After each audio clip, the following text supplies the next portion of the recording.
Zhan Wuyuan tertawa. Yi Chen, apa yang diperoleh pihak Sekte Abadi? Qin Yi Chen tertawa.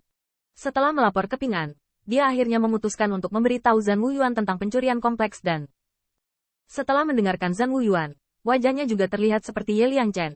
Keduanya terkejut dan marah. Maksudmu, Shen Xiao Immortal Sect dan Palace Lord yang bermartabat bahkan mengabaikan Alchemy Dao, mencuri rahasia senyawa dan Qin Yi Chen menundukkan kepalanya.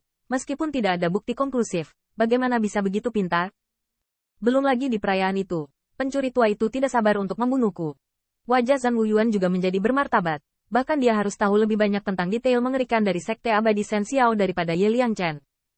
Omong-omong, Zhan Wuyuan tidak mengharapkan perubahan seperti itu, dan bahkan senyawa dan dicuri. Tetapi itu menunjukkan bahwa senyawa dan tidak biasa. Kalau tidak, jangan bicara tentang ramuan umum. Saya khawatir meskipun itu Zundan, Gu Sui tidak akan membiarkan Alchemy Dao menghindari hitam dan putih. Yi Chen, apa yang akan kamu lakukan sekarang? Qin Yi Chen tersenyum pahit. Sejujurnya, dia sama sekali bukan cara yang baik sekarang. Bahkan jika kemajuan perkembangannya di depan Sui, dia tidak bisa benar-benar memukul yang terakhir. Qin Yi Chen berkata, kekhawatiran terbesar saya sekarang adalah apakah Sekte Abadi Shen Xiao akan melibatkan hal-hal dengan Yang Mulia dan Perang Korea Utara. Cahaya pupil Zhan Wuyuan terasa dingin. Sejujurnya, bahkan Sekte Abadi Yuan Surgawi cemburu pada Sekte Abadi Shen Xiao, apalagi dia. Namun, Zhan Wuyuan masih mengertakkan gigi. Biarkan mereka mencobanya. Kamu adalah pilar dunia Korea Utaraku, dan bahkan teman kaisar. Jika Anda menyentuh Anda tidak akan bisa bergaul dengan dunia Korea Utara saya. Yi Chen, kamu dapat yakin bahwa kompleks dan Ben Huang tidak dapat menghentikannya. Tetapi jika ada yang menginginkan hidupmu, kamu harus terlebih dahulu bertanya kepadaku apakah orang Korea Utara tidak setuju. Untuk sementara, Qin Yi Chen menghangatkan hatinya. Saat menghadapi musuh satu tangan yang menyelimuti langit, satu-satunya hal yang bisa menyenangkannya adalah dia memiliki sekelompok teman dan saudara yang saling bergantung satu sama lain untuk hidup dan mati. Qin Yi Chen kemudian bertanya bagaimana situasinya selama ini. Namun, Zhan Wuyuan mengatakan bahwa sekarang ketiga wilayah sekutu dan wilayah seimbang. Setelah Perang Dunia Pertama di Beihongyu, kedua belah pihak agak stagnan, dan mereka tidak lagi berperang dengan mudah. Selama periode waktu ini, meskipun kedua belah pihak bertempur, mereka hanya gesekan tentatif, dan mereka menang dan kalah satu sama lain. Tetapi mereka tidak menyentuh vitalitas mereka. Tepat setelah pertempuran berakhir, beberapa dengan menyesal mengatakan, Yi Chen, jika Anda telah menyempurnakan Sheng Wu dan selama ini, itu akan bagus, dan saya tidak berani mengatakan bahwa tidak apa-apa mengambil 2 atau 3 area. Tapi Wuyuan tidak serius. Jika Qin Yi Chen tidak pergi ke upacara Sekte Abadi, sekarang Gu Sui takut dia telah menangkap semua efek dan padanya. Yang mulia, Anda mungkin lebih menyesal. Karena junior bermaksud untuk mengabdikan dirinya pada Alchemy Dao lain kali. Singkatnya, Anda tidak bisa membiarkan pencuri tua itu menyusul. Zhan Wuyuan menyatakan pengertiannya. Lagi pula, ini adalah peristiwa besar yang terkait dengan kerja keras Qin Yi Chen. Yah, resep pil seni bela diri suci. Bisakah saudara-saudaramu dimurnikan? Qin Yi Chen memikirkannya. Merenung lalu berkata, saya khawatir itu hampir tidak bisa melakukannya. Mengapa tidak? Saya akan bertanya kepada senior Huang Fu. Tuan Kekaisaran Huang Fu. Zhan Wuyuan tercengang. Apakah Anda akan memintanya untuk membantu membuat sekumpulan Shen Wudan terlebih dahulu? Yi Chen, apa kamu yakin?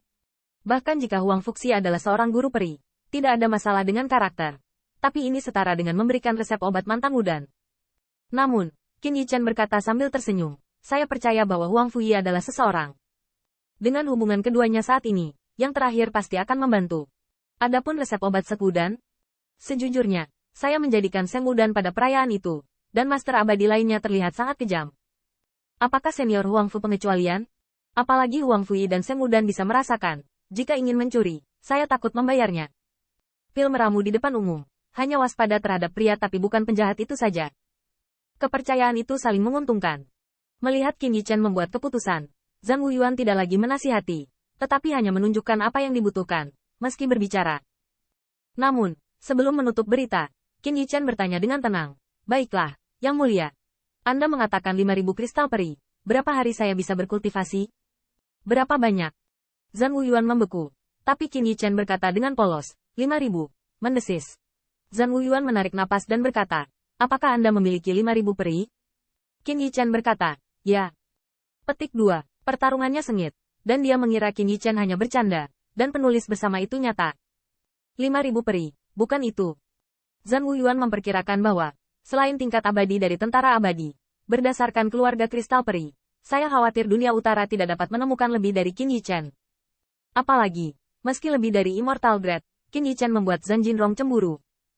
Zhang Wuyuan bertahan lama, dan bahkan dia sedikit iri. Di mana Anda mendapatkan 5.000 kristal peri? Qin Yichen tidak menyembunyikan. Taruhan kami. Saya menang dari kasino dengan nama Sekte Abadi Shen Xiao. Nya, ada keringat lain di Zhang Wuyuan, dan dia merasa seperti kehilangan 1 juta-juta. Mengetahui hal ini, dia juga harus memberi Qin Yichen sejumlah besar kristal peri, dan 5 atau 5 sen akan berhasil. Ada pertempuran setengah obrolan, dan ada gerutuan yang langka dalam nadanya. Yichen, lain kali ada hal seperti itu. Beritahu saya sebelum bertaruh, apakah baik bagi semua orang untuk menghasilkan uang bersama? Zhang Wuyuan tidak tahu harus berkata apa. Jika hal ini menyebar, bukan hanya dia yang tertekan. Saya khawatir jubah yang tak terhitung jumlahnya di dunia utara akan merasa bahwa 1 juta telah terlewatkan. Lagi pula, jika Qin Yichen berbicara, tidak mungkin Zhang Jinrong tidak mendukungnya. Qin Yichen juga mengatakan bahwa dia sangat polos. Anda harus tahu bahwa taruhan yang dia pertaruhkan sudah lebih dari setengah kekayaan bersihnya.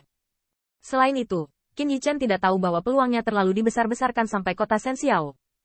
Dan Qin Yichen merasa bahwa jika seluruh dunia Korea Utara bertaruh, Sekte Abadi Shen Xiao mungkin benar-benar akan berbohong. Pada akhirnya, kedua orang itu menutup telepon pembawa pesan. Qin Yichen tidak tahu bagaimana perasaannya, tetapi pertempuran itu benar-benar autis. Kemudian, Qin Yichen bergegas ke Sekte Abadi Yuan Surgawi lagi. Saat ini, Huang Fuxi baru saja pergi dari resepsi untuk kembali ke rumahnya sendiri di awan. Qin Yichen menjelaskan tujuannya, tetapi Huang Fuxi terkejut. Yichen, apakah kamu yakin ingin aku membantumu membuat Seng Wudan? Setelah melihat sujud Qin Yichen, Huang Fuxi begitu tak terlukiskan sehingga tidak berharap yang pertama begitu mempercayainya.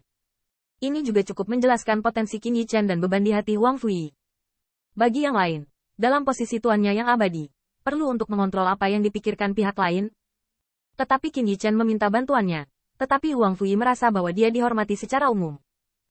Dan Huang Fuzen juga berkata di tempat, Yichen, yakinlah, Seng Wudan, saya hanya akan memperbaiki jumlah yang Anda butuhkan, dan tidak akan pernah ada lagi, dan tidak ada orang lain yang tahu resep obatnya.